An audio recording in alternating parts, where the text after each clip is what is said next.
It's like 19 degrees outside, so I'm inside.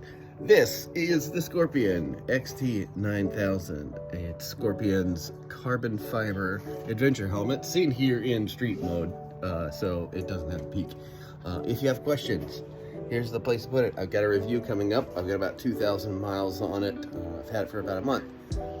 So if you want to know anything, put the questions down there. And well, we'll put it in the video. We're gonna do reviews a little bit differently around here in 2024.